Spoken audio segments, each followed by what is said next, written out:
নবীজি সাল্লাল্লাহু আলাইহি ওয়াসাল্লাম যেই গাধার পিঠে চড়তেন, নবী পাকের ইন্তেকালের পরে ওই গাধা নিজে নিজে কূপের মধ্যে পড়ে নিজের জীবন দিয়ে দিয়েছে। নবী সাল্লাল্লাহু আলাইহি সাল্লামের ইন্তেকালের পরে যেই উটনি, আল্লাহর নবী সাল্লাল্লাহু আলাইহি সাল্লাম উটনি মানে মহিলা জাতের উট, এই উটনিতে চড়তেন। সেই উটনি জান্নাতুল বাকি কবরস্থানের পাশে গিয়ে এমন ভাবে বসছে, একটানা 2 সপ্তাহ কোনো খাদ্য খাবার না খেয়ে, এক ঢোক পানিও না খেয়ে নিজের জীবন নিজে দিয়ে দিছে, মরে গেছে রাসূলের বিরহে। হযরতে আব্দুল্লাহ ইবনে যায়েদ ইবনে আব্দে রব্বিহি নবীজির একজন সাহাবী। সর্বপ্রথম আজানের যে বাক্যগুলো যিনি স্বপ্নে দেখছে, এই সাহাবী আব্দুল্লাহ ইবনে যায়েদ ইবনে আব্দে রব্বিহি, এই উনি বাগানের মধ্যে কাজ করতেছিলেন, খেজুর বা আঙ্গুরের বাগানে। এই অবস্থায় ওনার কানে আওয়াজ পড়ছে সরদারি দো আলম নবীজি ইন্তেকাল করছে। এই কথাটা ওনার কানে আওয়াজ পড়ছে, শুনছে আর কি, নবীজি কি হয়েছে, ইন্তেকাল। সাথে সাথে কিতাবে আছে, উনি হাত তুলে আল্লাহকে বলছে, আল্লাহ এই চোখ দিয়ে যদি এরপরে আর নবীকেই না দেখি তো মাওলা তোমার কাছে ফরিয়াদ, এই চোখ দিয়ে যেন আর পৃথিবীর কিছুই না দেখি, এই কান দিয়ে যদি তোমার বন্ধুর কথা না শুনি, রব্বুল আলামিন যে চোখ আর নবী দেখবে না, এই চোখে আমি আর কিছু দেখতে চাই না। যে কান আল্লাহর নবীর কথা শুনবে না, সেই কান আর কিছুই শুনতে চাই না। আল্লাহর কসম কিতাবে আছে, আমরা নিজে বুখারীর শরহ ব্যাখ্যা গ্রন্থে এটা পড়ছি, পড়াইছিও ছাত্রদের। ওই সাহাবী এরপরে আর মৃত্যু পর্যন্ত কোনদিন আর কিছু চোখেও দেখে নাই, কানেও শুনে নাই। উনি আপনার অন্ধ হয়ে গেছে এবং উনি আপনার বয়রা বধির হয়ে গেছে। তাহলে কি পরিমাণ বিরহ আমি এটা বুঝাইতে চাই।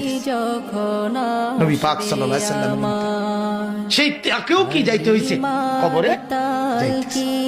হ্যাঁ, কবরে যায়। আল্লাহর নবী সাল্লাল্লাহু আলাইহি সাল্লামের রওজা মুবারক কবরে দাফন করার পরে এক লোক বহু দূর থেকে এক ইমানদার আসছিল, এটাও কিতাবে আছে।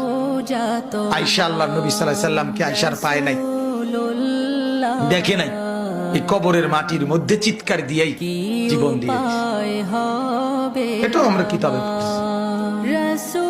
জাযবুল কুলুব ইলা দিয়ারিল মাহবুব, এটা আরবি কিতাবে কোরআনে আছে, জাহান্নামে ফেলবার পরে আল্লাহর কাছে ভীষণ আযাবে আগুনে আল্লাহর কাছে 3টা জিনিস চাইবে।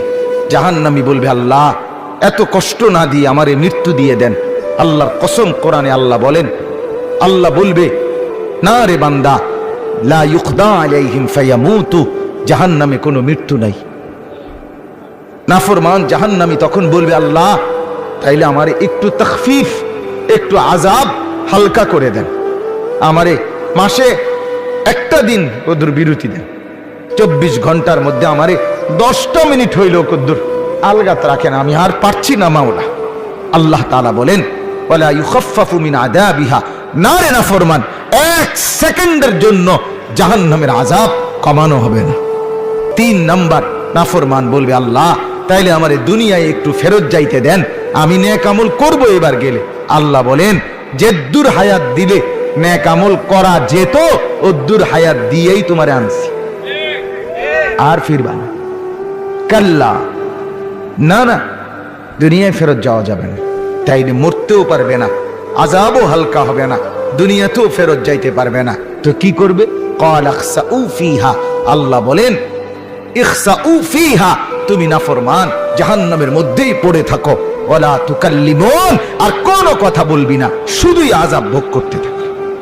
যেই চোখ আল্লাহর ঘর দেখে নাই, কাবার কালো গিলাফ, যেই চোখ মদিনার সবুজ গম্বুজ দেখে নাই, হায় সেই চোখ দেখলোই কি, আর দেখার মজাই পাইল, জীবনে দেখার স্বাদ